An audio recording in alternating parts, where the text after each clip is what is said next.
యాదాద్రి మల్లాపూర్లో ఉన్నటువంటి వెంచర్లో నేనున్నాను. దీని పేరే యాదాద్రి గ్రాండియర్ 1. ఈ venture YTDA with RERA approved project. 10 ఎకరాల ప్రాజెక్ట్ ఇది. ఈ వెంచర్ యొక్క ప్రాముఖ్యత ఏంటి అంటే డైరెక్ట్ రోడ్ ఫేసింగ్లో ఉంటుంది. ఏదైతే యాదాద్రి ఉందో యాదాద్రి నుంచి మనకు ECIL రోడ్ కనెక్టివిటీ అనమాట. 164 ఫీట్ రోడ్ అనమాట ఇది కనెక్టివిటీ. యాదాద్రి టెంపుల్ నుంచి కేవలం 5 కిలోమీటర్ల దూరంలోనే ఈ వెంచర్ ఉంది. ఇప్పుడు వెంచర్ లోపల డెవలప్మెంట్స్ ఏమేమి జరిగాయో ఇప్పటి వరకు ఒకసారి మనం చూద్దాము. యాడ్స్ అయితే రెడీగా ఉంది, మనకు కనిపిస్తుంది. లోపల డెవలప్మెంట్స్ ఒకసారి చూద్దాం. వెంచర్లో డెవలప్మెంట్స్, డ్రైనేజ్ కనెక్షన్ ఒకటి రెడీ అయిపోయింది ఆల్మోస్ట్.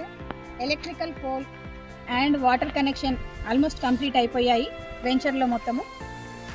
రోడ్ ఫేసింగ్తో మరియు ఇళ్ళకి ఆనుకొని ఉన్నటువంటి ఇంత మంచి వెంచర్లో మీరు కూడా ఈ రోజే ఒక ప్లాట్ బుక్ చేసుకోండి. ఈ వెంచర్లో మీకు 50% బ్యాంక్ లోన్ కూడా అవైలబుల్ ఉంది. మరి ఇంకెందుకు ఆలస్యం, మరిన్ని వివరాల కొరకు కింద కనబడుతున్నటువంటి నెంబర్కి కాల్ చేసి ఇప్పుడే మీ అమూల్యమైన ప్లాట్ని బుక్ చేసుకోండి. ఇట్టు మీ భవానీ గారు.